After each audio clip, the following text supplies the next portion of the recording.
I am going to move down into our final panel, actions to increase capacity of conservation districts, assisting with accelerating cohesive strategy implementation.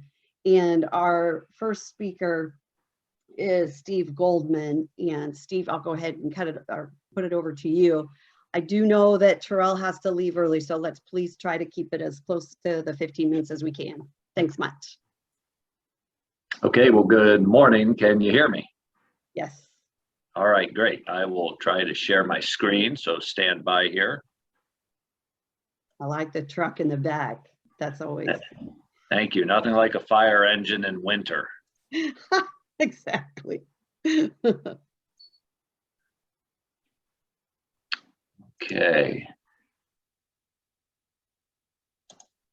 So while I'm navigating this, I'll introduce myself real quick. I'm Steve Goldman. I'm the Deputy Director of Fire and Aviation for the Eastern Region, AKA Region 9 of the U.S. Forest Service, and that's the eastern 20 states in the Midwest and up into New England, from Minnesota down to Missouri, north of the Ohio River into Maryland, Delaware, and then on up through Maine. So and my day-to-day job and mission with my staff with the Forest Service is to work with the tribes and the states and private landowners to manage ecosystems across boundaries and ownership. Obviously, the natural world does not recognize our boundaries. Mother Nature's going to do as she wishes, and we need to manage knowing that. So, and from a fire protection standpoint, of course, fires don't recognize boundaries that we have, and it's just a landscape and a fuel in a weather event. So what I'm going to do is talk to you all about some of the opportunities and how conservation districts, in fact, are critically important to implementing the cohesive strategy, and we'd like to see you all as involved as possible in the future. So with that, I will move along. Okay, so I'll preface this whole presentation by the fact that we have a lot of public land, but most land is private, and that for sure is the case in the northeastern 20 states. So to make meaningful change in managing our ecosystems and reducing wildfire risk, we literally have to get into people's backyards or onto their property. If we can't do that, we're not going to be as successful as we can be. So what our job is within the Forest Service and the state and private program, Cooperative Fire, is to help those landowners, whomever they are. And that does not count the national forest. We have a whole nother portion of our agency that deals with national forests, but it's basically every ownership but national forest that I'm talking about today. Okay, and I just want to introduce some of the primary staff that work for me, as if you all have questions, you certainly can contact me, but you can also contact these other three folks here: Brad Simpkins up in the Northeast, Maris Gablix in the Mid-Atlantic states, and Dennis Fiore in the Big Rivers and Great Lakes states. So you can see in parentheses the states that they work with. And our job is to work hand in hand with states and local government and the tribe. So these folks may be able to directly help you, or they may be able to guide you to the right person or persons to talk to, and it's usually plural. If we're going to do a project, there's all sorts of folks that we need to get involved or would be good to get involved. And Brad, if I just interrupt real quick, Brad was very instrumental in making sure during the co-author, he was a co-author of the cohesive strategy, and at the different phases, and really portrayed the focus on water for the Northeast 20, and it was a driving factor in splitting out the regions so that each could highlight what was the most important, values at risk in those areas. So great job to all you guys. Yeah, thank you.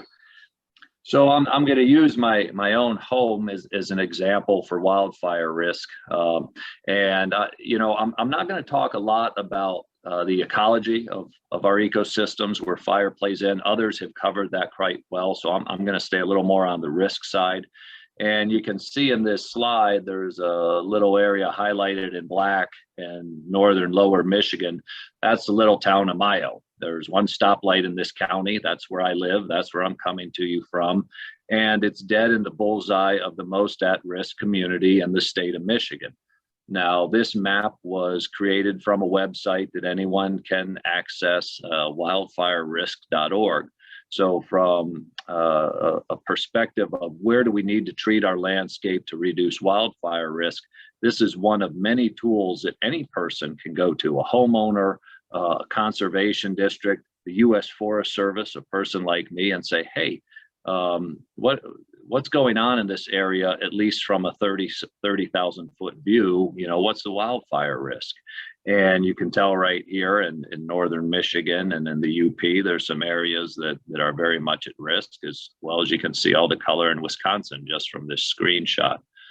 So why I'm showing you that is, as we work with stewardship plans, if we are developing a community wildfire protection plan, a hazard mitigation plan, knowing what your wildfire risk is very important. You all heard some information about the Eastern Region Risk Assessment, which is coming out later this year. It will be an extremely powerful tool. Wildfirerisk.org kind of gives you a good snapshot of what's happening, but it's very basic data. The risk assessment that the Forest Service is working with Timmins Group and Pyrologics will be one of the premier risk assessment tools in all of the country. So, and that will be available for folks to use for management needs. So I guess what I'm saying is here, for all the different areas across our states, look at the information that's out there. Is there a community wildfire protection plan? Is there a hazard mitigation plan? Are there state and local risk assessments? What does the State Forest Action Plan say? Many of those have good information on where we have wildfire risk and a potential need to treat.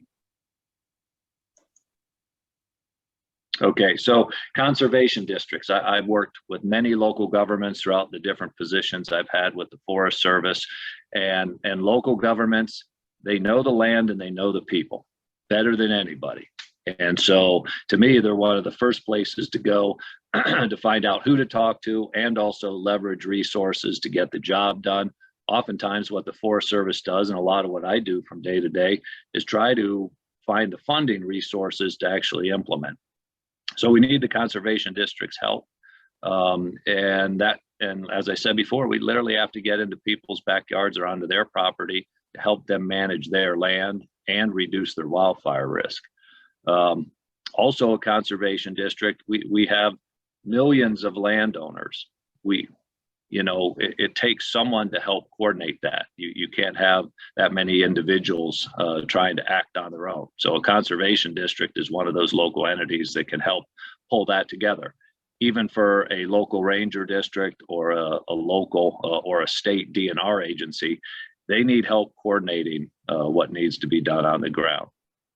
So you're a big part of the solution, in my opinion. And the state wildland fire agencies and the U.S. Forest Service cooperative fire staff are there to assist in, making those treatments on the ground to reduce wildfire risk. So I want to talk about really potential funding sources for projects on the ground, and I'll dabble back into ecology a little bit. Just about any fuels management or wildfire risk reduction is usually a really good ecological treatment. It's meeting multiple objectives. It's not just we're protecting a home from fire, but usually there's benefit to wildlife and water and everything else if they're designed properly. So some of the funding sources that are directly related to my programs are the Cohesive Fire Strategy grants. We have two different types, wildfire risk reduction grants and cross-boundary fuels grants. And there's also other agencies, which I won't go too deep into, but there's many other funding sources, such as FEMA, BRIC grants, and those are for hazard mitigation reduction. Wildfire is part of that, and NRCS grants. So just to name a few, but I'll sample the ones I know most about. So Cohesive Fire Strategy grants, we have two, cross-boundary and wildfire risk reduction. And the thing I want you to note is nonprofits, local government are part of that, tribes are part of that. So if you don't think you are eligible for these, I would say you're likely not correct. You probably are eligible, or one of the organizations that's in your area is eligible. So in other words, if you don't try for one of these grants, you have no chance of success. But I would say in one form or another, there's usually an entity that would be eligible that can throw their application into the mix. So I won't talk about the details of the criteria for these grants. I'm just going to give you some snippets here. The risk reduction grants can go up to $150,000. They do require a match, and they do need support from your state for those. The cross-boundary grants are related to national forests, and they have to benefit a national forest. No match is required, and there are no caps on that, other than we do get a limited amount of funding for those, about $1.5 million a year. Both very powerful in helping landowners treat their land. And examples of the type of activities you can do. The big one in here is fuels management, fire prevention, helping develop CWPPs or similar documents, so you can apply for the planning side of your needs. So many grant programs don't want to pay for planning; they only want to pay for implementation. That's not the case here. You can throw your name in the hat to put together a plan, but then of course we're hoping we'll see applications for actual implementation of that plan. Okay, cross-boundary grants, again, those do have to benefit a national forest, so it's kind of like a king on a chessboard centered on a national forest. You can only get so far away from a national forest boundary before you probably would not be eligible. The other types of grants, the WRR grants, basically kind of a queen on a chessboard. You can use them anywhere in the state except for on a national forest. That's where, it's kind of a no-go zone. So I'm going to talk about a couple examples before I finish up. Shawnee Resource Conservation and Development District has been applying for grants for many years. They've been very successful. They've been applying for those grants both for their planning and their implementation to reduce wildfire risk and do ecological treatments. It's one and the same in the state of Illinois. And they have been very, very successful at that. They really are a premier example of how we work cross-boundary between national forest lands, state lands, and private lands in terms of implementing prescribed fire treatments, mechanical treatments, and chemical for invasive species. So a great example there of how conservation districts have been involved. I'm going to talk about Minnesota a little bit. Superior, Cook County, and I believe Lake County also have been very successful at applying for cross-boundary grants. That's the Arrowhead of Minnesota, and you can see the before and after treatment where you have very dense regeneration of balsam fir, which is it's a ladder fuel that easily generates crown fire, and you can see where that dense forest was treated, and a much better fuel situation in that case, and all that money is going to the counties. This scenario here is in Michigan, just down the street from me on my old ranger district. The picture on the left, the foreground, is a fuel break on Forest Service property. The background is private land where there's structures, and of course you can't see those structures because of the dense jack pine. We approached those landowners and said, hey, you've got a real fire risk here. Do you want help managing that jack pine? And we had a lot of landowners say yes, absolutely. It created a waiting list. But you can see on the right, the landowner here, he wanted all the jack pine removed. So in fact, our fire crews went onto his property with Forest Service funding and removed the jack pine, put it over in the fuel break, and pile burned that. So just an example of one way to work with a landowner. Sometimes it's very direct, right in their backyard. So my last two slides here, I'll just throw out some other options with which I am not highly experienced, but I know our states and others can compete for this. And so I want to spread the word. FEMA, Building Resilient Infrastructure in Communities, BRIC. It's basically the old pre-disaster mitigation grants, and local organizations and landowners can work with their state to apply for these funds for fuels management work. And so I highly encourage you all to take a look at that opportunity. If you have projects and you're looking for funding, this is a place to go. And I just want to compare our Forest Service WRR and cross boundary and FEMA BRIC a little bit. And I'm not going to go through all this, but FEMA has 500 million as of 2020 in their program for hazard mitigation projects. The Forest Service, we're running about $4.5 million each year that we award out in competitive grants to help landowners treat the fuels that they have on their property. So with that, I will stop, and Ann, let you go to your next speaker and be available to answer questions. Very good, Steve. Thank you so much. I think that it was a really great presentation. I appreciate the funding and such. I did have some questions about your cross boundary, and I was curious about good neighbor authority. I hope we can get to some questions when we get to the end of the presentations. If not, if you wouldn't mind adding a little bit into the chat about that, I think that's really important. Sure, I'll monitor the chat. Okay, all right, thanks so much. All right, let's move right down into John, Executive Director for Minnesota Board of Water and Soil. Thank you so much, John. Yeah, good morning, everyone. John Jaski, Executive Director with the Board of Water and Soil Resources. And can you hear me okay? Yes, I can. Thank you so much. Good morning. Very good. Yeah, thanks for the opportunity. And first of all, I want to acknowledge Lindbergh Ekela from our agency, who is on this meeting and did a lot of work on preparation as well. And of course, I would say that if any of you have really good questions, he might have better answers than I will even. So please reach out to him. He's got a lot of experience and knowledge, well, Minnesota and beyond. So I want to walk through a presentation here. I'm going to see if I can get this thing to go into presentation mode. Okay. No, we were having a little trouble yesterday. You did, okay. Well, let's see.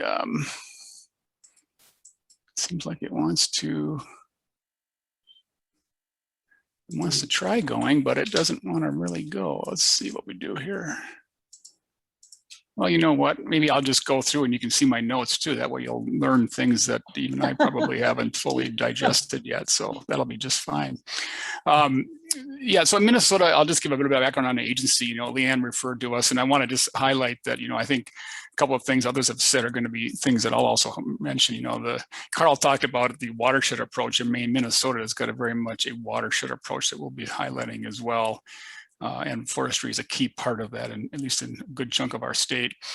Steve talked about fire, I think, enough, and that's probably, we won't go into a lot of detail on that.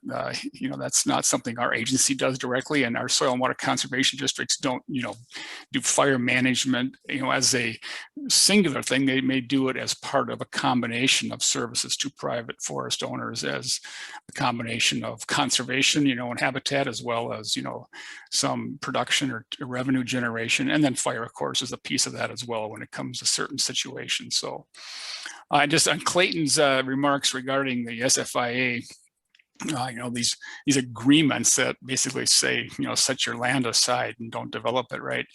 I think one of the questions was, you know, what about people who want to, you know, think about a future building site or some such thing? And so we, in Minnesota, you know, the SFIA uses these covenants, or, you know, deed restrictions, I guess you could think of them as. We also, as Leanne Buck mentioned, we have a conservation easement program called Reinvest in Minnesota, and that's also used as a tool to provide conservation permanent protection in most cases. And so when people ask us, well, what should we do if we want to do something down the road that we aren't quite sure about yet? Well, then, you know, the best way to do it is exclude that area, right? I mean, if you're not sure, then don't put it in, right? And then enroll the majority of your land, which probably will benefit from that conservation agreement, I guess. So this is a picture of, you know, Minnesota's got a lot of different kinds of landscapes. You know, trees are a big part of, you know, about half the state. We've certainly lost some forests, you know, conversion to agricultural land. We also, of course, have a lot of agricultural land that was converted from prairie.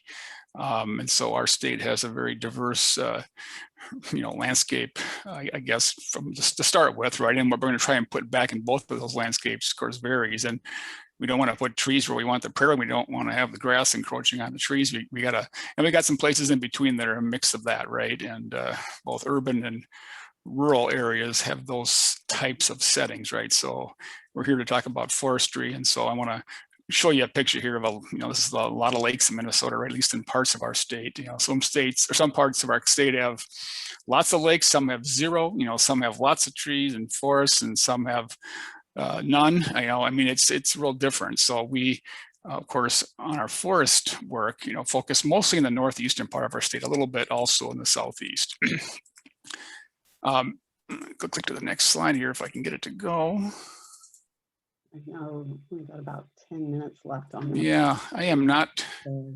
There we go. It's just really sluggish. I'm going to mention climate first, because in Minnesota, our governor has asked us agencies, all of us, to work together on how we can be contributing to this important issue of our time and future. It is inclusive of our natural and working lands, which of course forests are both of those things, right? But also includes, a number of other aspects, which include energy conservation and generation and transportation and some other things, right? So we're all trying to work together to put these pieces in place, for, now and maybe for a very long time into the future.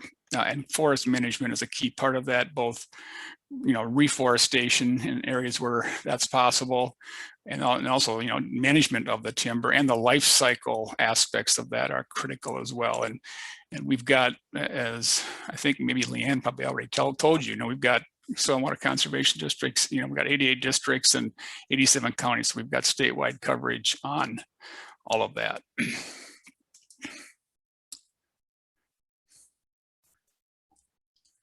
All right, so we have a key aspect of this climate deal is going to have to be, forest management, right? And so we've got a few projects underway. Obviously, in Minnesota, our Department of Natural Resources manages the public lands that are in state ownership, and there's quite a bit of that for multiple uses, like most other states do, and as the federal government also does in Minnesota and elsewhere. Obviously, recreation, production, habitat, all of those things, water quality being also important in our state, because the forested part of our state, is the headwaters of a couple of river systems, particularly the Mississippi, and that supplies a lot of drinking water, both to communities along the way, but also to the Minneapolis-St. Paul Twin Cities area. Most of that drinking water that the Twin Cities uses comes from the Mississippi River from hundreds of miles north as it travels south. We are working on some more specific things. We have in Minnesota a dedicated portion of our lottery dollars go to projects that highlight important natural resource benefits, and we've got a project there on forest outreach. We've got DNR in our Minnesota budget process right now, which I've been trying to manage, as I'm trying to get ready for this meeting as well. We're trying to work on some climate beneficial forest management pieces, including upgrades and expansion of the nurseries to provide that seed stock. We've got a Minnesota idea, I guess at this point, modeled on the one that we've already got for the prairie on a conservation reserve enhancement program, which is, aligning state dollars with a federal program to secure long-term conservation through either contracts and or some form of an easement, if that's possible as well. The Nature Conservancy has been very active in Minnesota on the climate issue, and they've been able to bring in, at least in concept, I haven't seen the results of it yet. I know they're still working on the details, some private sector money, including some from Amazon. And then there's this carbon market that is, being talked about and assessed. We've got a group that's spending some time on that, and how that works exactly for, family forests or smaller scale forests is to be determined. I think it's also being assessed by our Department of Natural Resources and some of the counties that also manage a number of lands with timber operations, as to how that can at some point be part of the equation.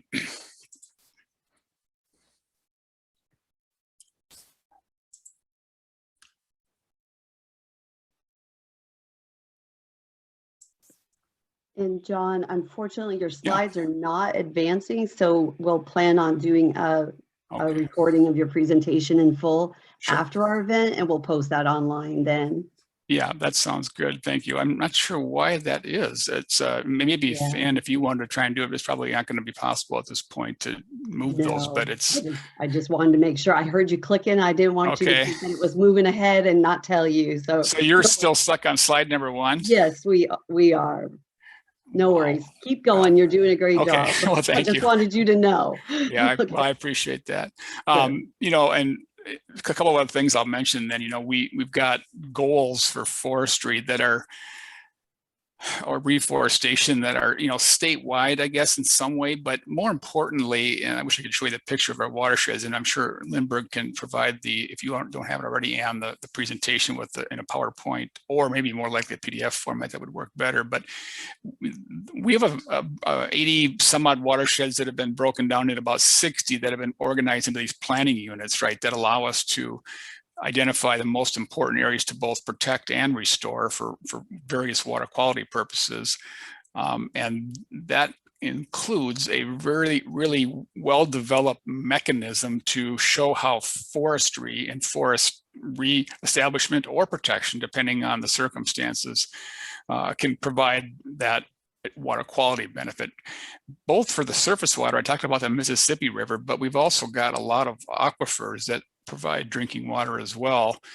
And, you know, in the sandier soils, coarse textured soils, that's a critical element as well, because that forest cover provides, you know, a protection from, you know, basically land conversion, right? That would, you know, likely become a challenge to keep in that status. And we've seen a number of those projects of late, you know, where several hundred acres at a time have been either proposed or actually accomplished, you know, deforestation and conversion to, you know, agriculture of a commodity crop nature, or in some cases potato crops and things like that, where they're high intensity, you know, fertilization and irrigation, right? And that's got other environmental consequences.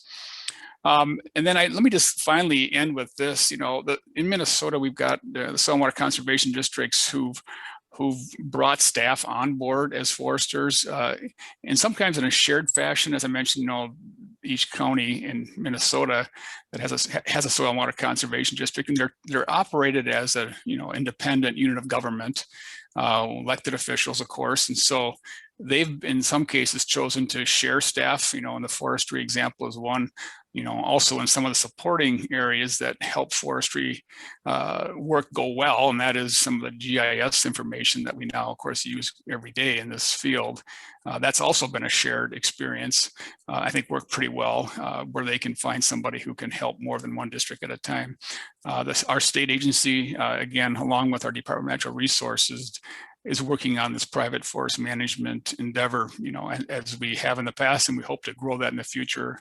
And I think the climate aspect is going to grow that as the water quality piece already has. So, and from there, I will stop and take any questions or comments.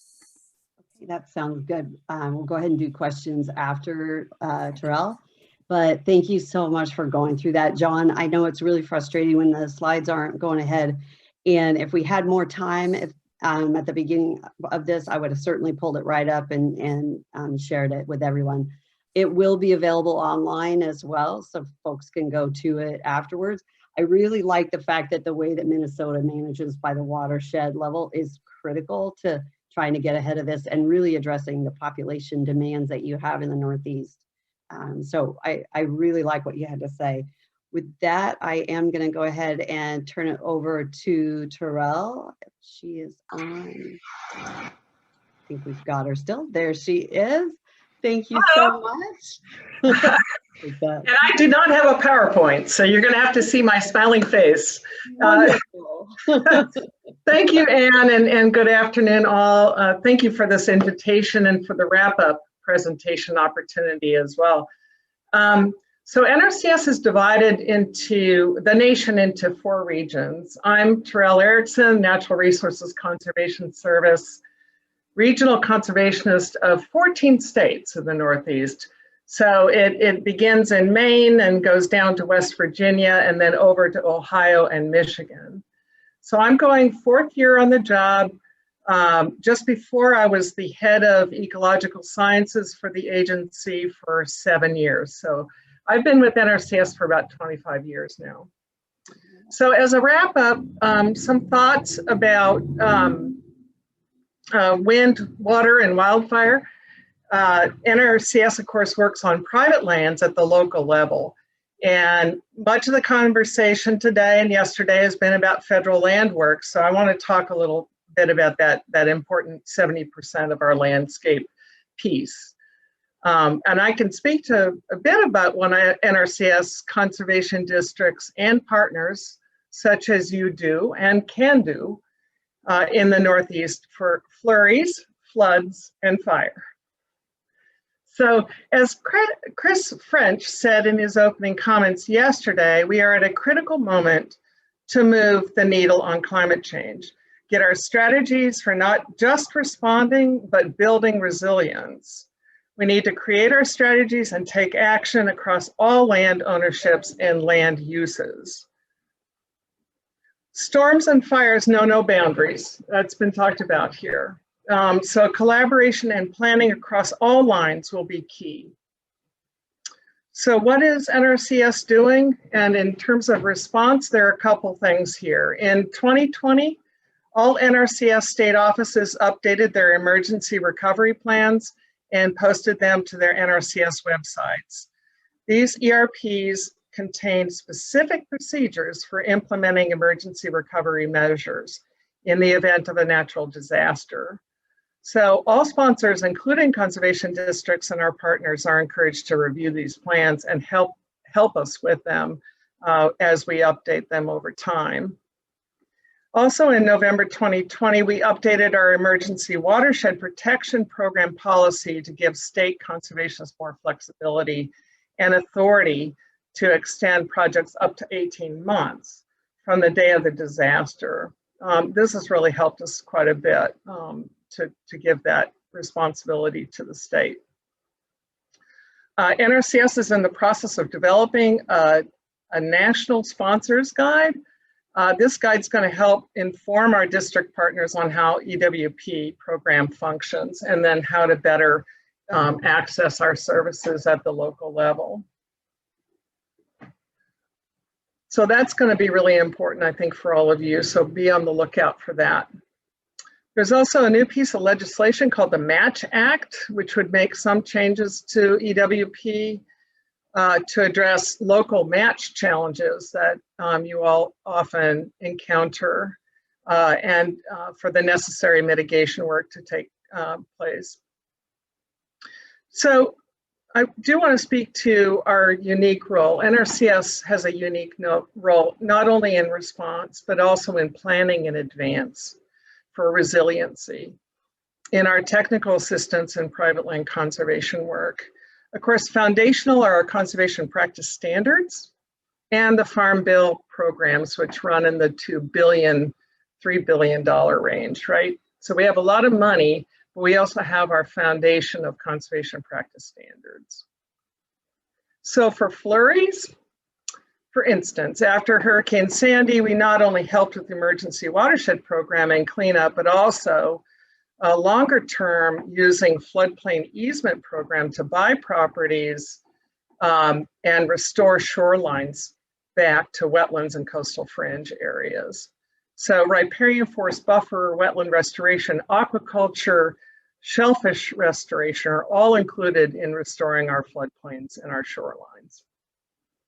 For floods in the Northeast, we continue to use PL 566 watershed program, especially for before the flood, for retention or, you know, it could be other engineering kinds of practices like animal waste systems and those kinds of things that are needed that help water quality at the end of the day too.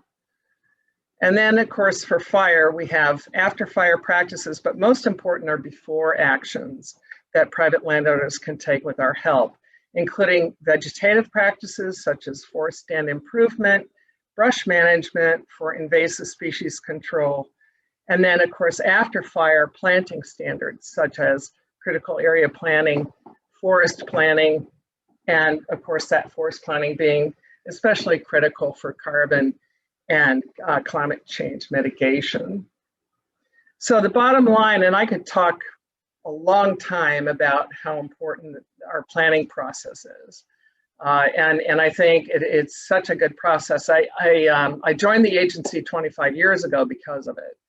And I really have grown to like that very much. And I also, do know our 170 conservation practice standards, if anybody wants to talk to me about those. And then with programs, I suggest going onto our websites and at your state level and finding out, sign-ups and, more about programs and about the monies that each state gets.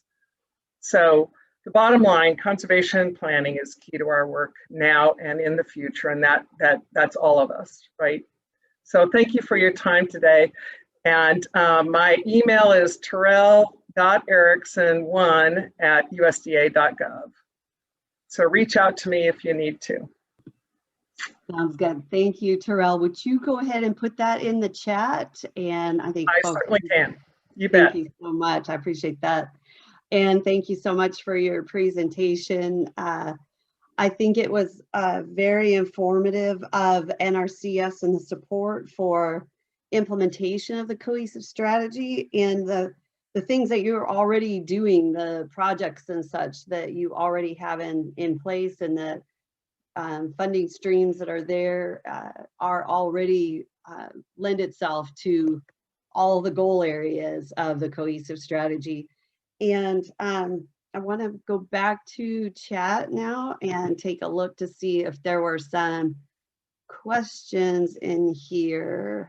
I appreciate Lindbergh. I love your recommendations to the NACD in the chat, and collaboration is definitely key in encouraging districts to partner with state forestry departments, private lands programs. I know a lot of times when I have heard presentations, there's always reference to DNR and state forestry programs. And I think it was Steve, during your presentation, you had identified a funding stream that said that, you had to go through the state to do that and to work through that application process. And is that only through the DNR, or does that also could you also work through, say, your state agriculture folks? Do I still have you on here, Steve? Yep, you still got me for Okay. the couple of Forest Service grants that I gave examples for. That normally is the DNR, or the Wildland Fire Agency for the state, as it goes through essentially the state forester. And so not normally the Department of Agriculture, but some of our states may be organized a little bit differently. But for any applicant, we would want that state agency to be supportive of it, and because that's just part of the legislative authority that we have, that we wouldn't want to fund a project where the state was saying, we don't think this is a priority or a good idea. It's rare we see that. The bigger issue comes if you get too many applications. Some of our caps may take effect, so they may have to prioritize which are the highest priority projects to come in from a given state, and all the other, the entities that are wanting those projects. Right. I know that there's been some concerns about, with the state level programs being the ones that have to coordinate with the Forest Service and pass through funds with different programs. And I know they're different.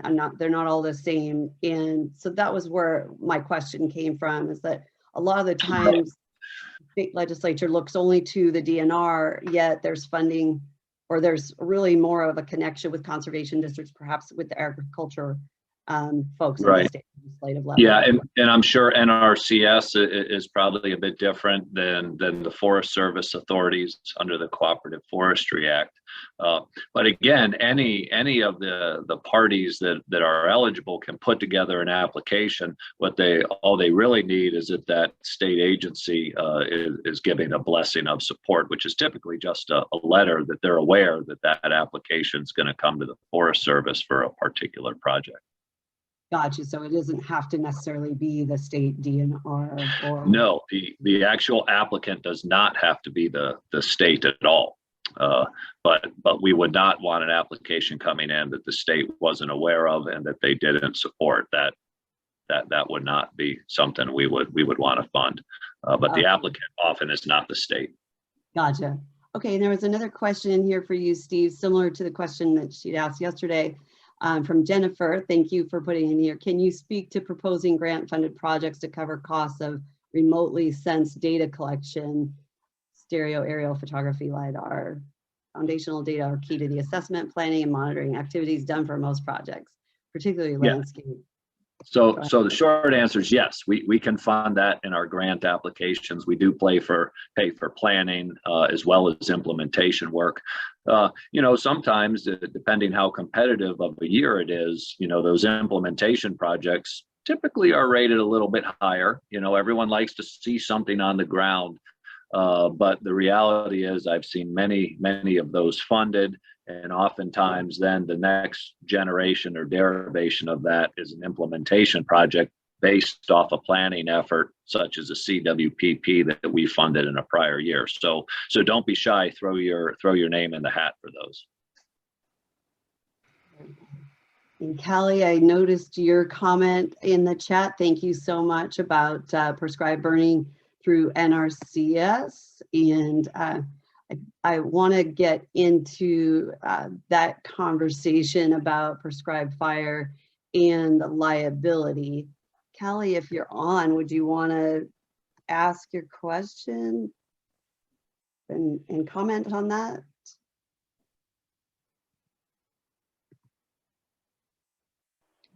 Hey, I'm here. I'm not sure if I see the question though. So I saw where you had commented in the chat about NRCS and if a landowner is doing prescribed burn through NRCS, then the landowner would typically hire a private entity.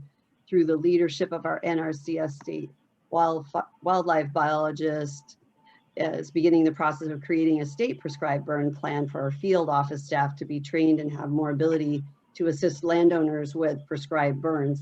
Would you want to speak to that a little bit? Is there a timeline for your training and plan? Yeah, so right now, I think Jeff Kalin might be on this as well. He's the state biologist, and I'm not sure, I think we hope within the next few months to have things like job approval authority and just the outline of what people need set forth. Oh, Jeff is here, so maybe I'll let him speak to it. Sounds good. Hey, good morning. I am the state wildlife biologist from Minnesota. We are currently working on updating our state policy to match the national policy, which allows NRCS personnel to be more interactive and more involved in the prescribed fire process and dealing with landowners, whereas previously and until this policy changes, we as NRCS employees can only suggest. But the national policy allows us to not only take part in the planning, but also in the burn process. Our state conservationist actually wants to have a handful of us at least red carded, myself being one of those. I already am. I was with the Forest Service for 4 years. But we are supposed to have our finalized draft to present to all of our area resource cons within the next couple weeks. And then from there, it should not be much more than a month or so before we actually start pushing this policy out national or to the entire state and making it official. Very good. Thank you so much for adding on to that. And we are trying to work with the state to, their burn plan pretty much covers our policy in the way of burn plan policy documentation that needs to be used. So it's an adaptive process right now. Okay. And Jeff, you were referring to the DNR when you say the state? Yep, the DNR. Okay. The DNR is Forestry Department. All right. That sounds good. Thank you so much for adding into that. Terrell, I see you're still on. I had a question about... No, I had a couple things just to say thank you, Jeff. And one of the things about Job Approval Authority is that it used to only matter for engineering practices, but when I was ESD director, I made it work for all ecological practices, including all the science practices, including prescribed burn. So I'm really glad you guys are all taken off on that. And I do think it's really important that we all get trained up on all practices, not just engineering. The other thing I wanted to say too about LIDAR is that NRCS offices, we spend millions a year on gathering LIDAR. And so I think there's an opportunity there if you haven't gone to your state or county office of NRCS to figure out whether you have that LIDAR, that's an idea for you there. Mm-hmm. Great addition, Terrell.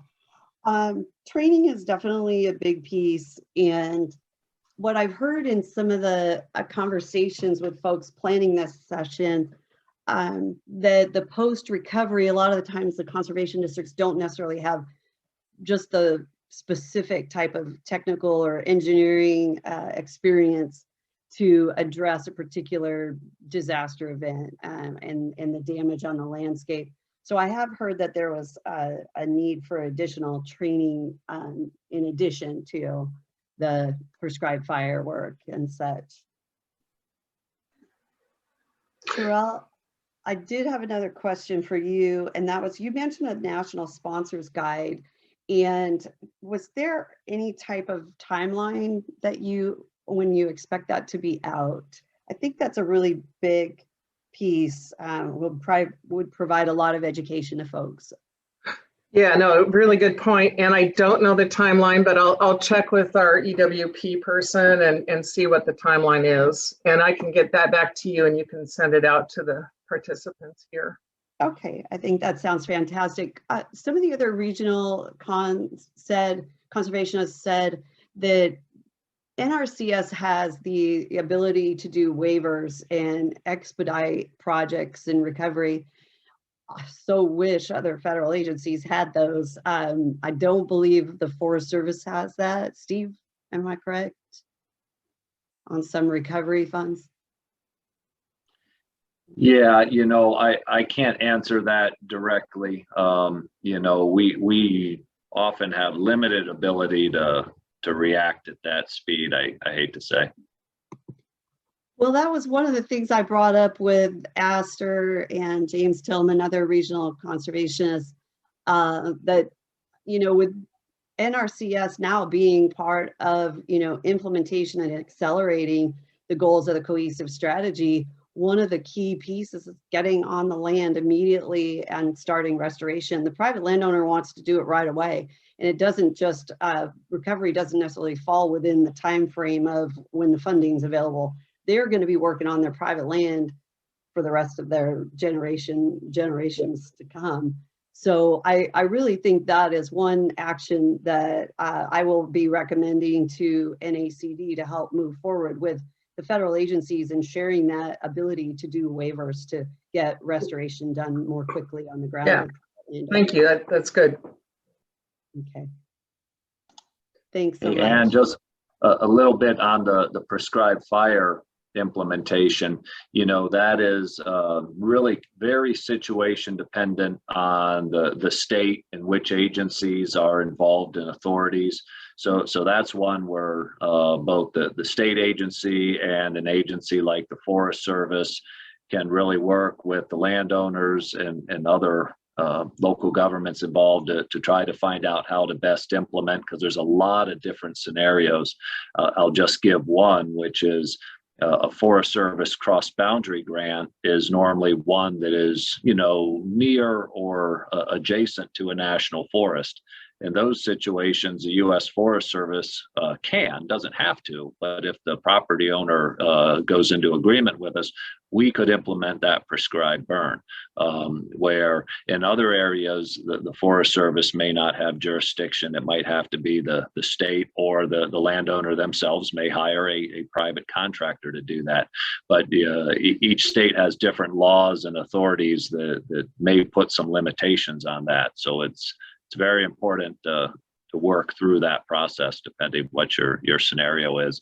And I just want to mention that it's not just the Forest Service, the National Park Service and Fish and Wildlife Service. There's all sorts of other federal ownerships, including DOD, that private landowners and others could be partnering with similar authorities. So Right. the opportunity's there, just have to ask a lot of questions.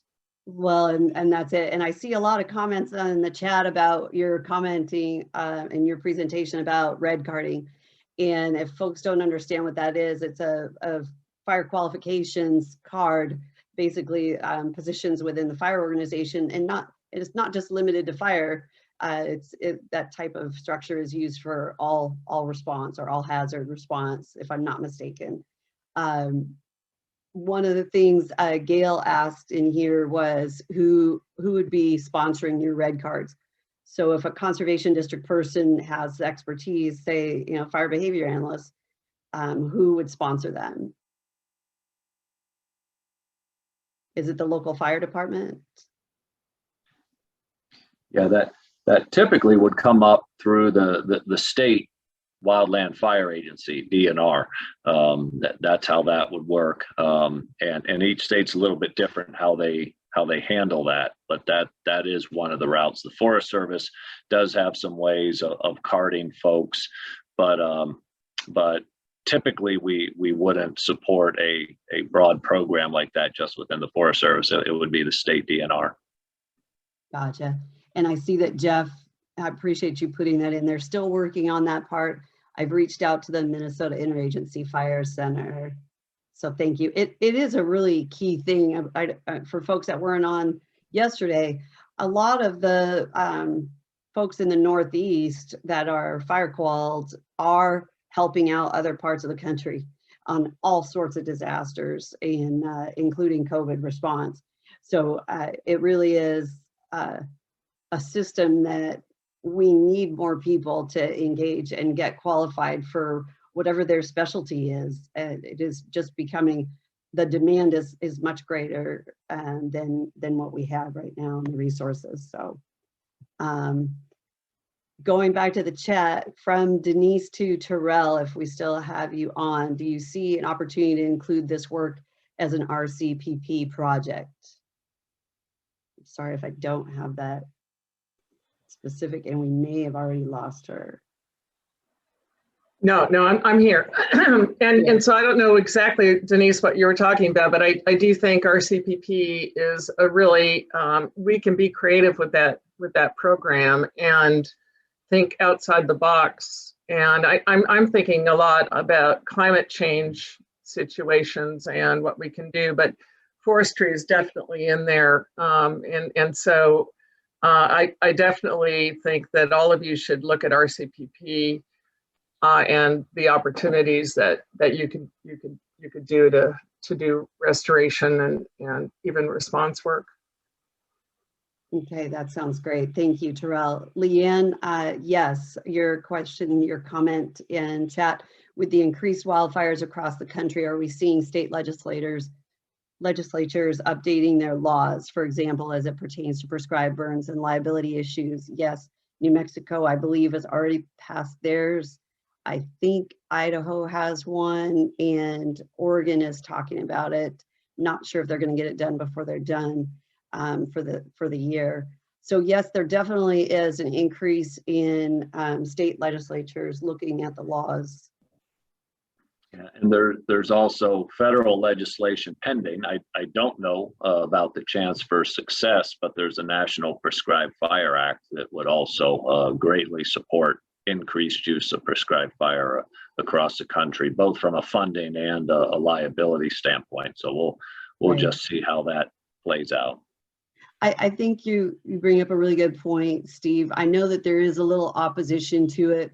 Some of the landscapes, as like in the Northeast, it's just so dense and overgrown that you can't introduce prescribed fire at that point. You have to have some type of mechanical thinning ahead of it. And a lot of folks don't understand that our forested conditions are that way, and they think that they can burn their way out of this the issue. But With that, I am sorry I have to turn off the question and answer part of our session, but I really want for us to continue this during our optional networking lunch. If folks want to stay on and talk about fire, I'm all for it. And but thank you so much to all the presenters. Thank you very much to the moderators and to all of you in attendance, all of you that have put some comments in the chat. I like that there's a challenge that I can't keep up with them. So if I missed one, I want to apologize, but thank you again to all of you. Thank you to the planning group. We've had an amazing planning group and folks that have provided their expertise into pulling this together. And that would be Leanne Buck, Kurt Beckstrom, Amanda Swenson, Lindbergh Ekela, Beth Mason, Linda Bronson, Tom Crow, I see you're on here again today, thank you much, Denise Savageau, and Bob Reif. So with that, those are the thank yous, but I don't want to leave without giving either Coleman Garrison or Mary Scott an opportunity to do a policy update, kind of tying it right to your prescribed fire, perhaps. I don't think Coleman is on, but I am happy to give a quick update on what we are doing in NACD's policy shop. For those of you that I don't know, I am Mary Scott and I am the Natural Resource Policy Specialist at NACD. I have been on staff a little over a year and very much looking forward to the day when I get to meet all of you in person. So I cover all of our natural resource policies, so everything from forestry and wildfire to public lands and invasive species. I don't want to take up too much time, but I am going to flag a couple things, and if folks have questions, I'll drop my email in the chat. So one piece of legislation that NACD has supported this year that is probably of particular interest to this group is the Replant Act. And what that bill does, it removes the cap on the Reforestation Trust Fund, and that is a fund that Forest Service uses for some of their programming. Right now, the cap is set at $30 million. And if that cap were to be removed, Forest Service would have access to $123 million annually. So that is quite a big jump in their budget for the Reforestation Trust Fund. So we have publicly supported that last year and this year as well, and I will continue to track that piece of legislation. Lastly, NACD is engaging on the 30 by 30 initiative, and that was President Biden's initiative to conserve 30% of our nation's lands and water by 2030. We do have a membership survey out for conservation districts to complete. We are looking for feedback on the definition of conserve. If anyone is interested in taking that survey, please send me an email and I will send it over to you. And once again, that is only for conservation districts to complete. But as issues arise, or as policy issues or just issues in general arise, please feel free to reach out to me anytime. I'm always happy to help out where I can. And with that, I will drop my email in the chat and look forward to working with you guys in the future. Thank you so much, Mary. I appreciate that. And if folks have any questions about policies and such, go ahead and drop them into the chat. And Mary, are you able to stay on during the networking lunch and answer any of those? Yeah, I'll definitely be on if folks have any questions. Okay, I think that sounds great. And a little bit of a wrap up for the summit. This is the third and final Winds, Water, and Wildfires Summit hosted by National Association of Conservation Districts. And I will be working on integrating the actions that you've talked about over the last 2 days and to a desk guide, which will be a tool to help conservation districts with implementing the cohesive strategy.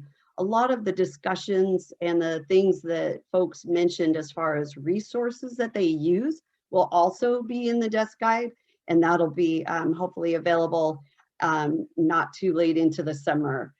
A lot of the things that folks talked about with the partnerships, I think is really critical. And the more that we can do to advance those, I think the better off we are with implementing any program. It's difficult sometimes when you don't know who those folks are, but it really is really important to get those relationships in place first. And, no better way to start than to even, look at what your skill sets are that you have in your office. If it's even one person and you cover, answering the phones and knowing all the details about who lives down what street, you could be a huge resource into an emergency operations center, or to helping a dispatch group figure out, you know, how to build capacity for answering phones during an event. A lot of these things, they have a fire qualifications designator that you could help with. And there really is a shortage of folks to help on that in that area.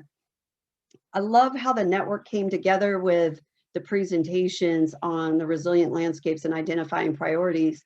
I really think the watershed concept that you've talked about in the different sessions really hits home. And I think it's a message that can really benefit all the regions in the country, to be honest. And a lot of times there's distractions, things such as the spruce budworm, you know, I say they're distractions, but you guys have your eye on the ball, and it's water quality, quantity, protections and such. And I just applaud you all for all the hard work that you do in getting coordinated on this. For such a long time, you've had this in place, and it shows. Regardless of the words, whether it's shared stewardship, leadership, stewardship, you know, you guys have it figured out. And I will highlight a lot of these key things in this desk guide, and it will have sections that are focused on your region, so it still supports and respects what your concerns are for your backyards. With that, I definitely want to let folks know, again, the recordings will be on the NACD website, and also the PowerPoints will be available. I will be sending out a short survey after our summit today, and I urge you to fill it out. It'll give you an opportunity to talk about what other types of follow-up training or summits and things you'd want to hear more about. And with that, I just want to thank everyone, and we're going to go ahead and turn off the recording and move in.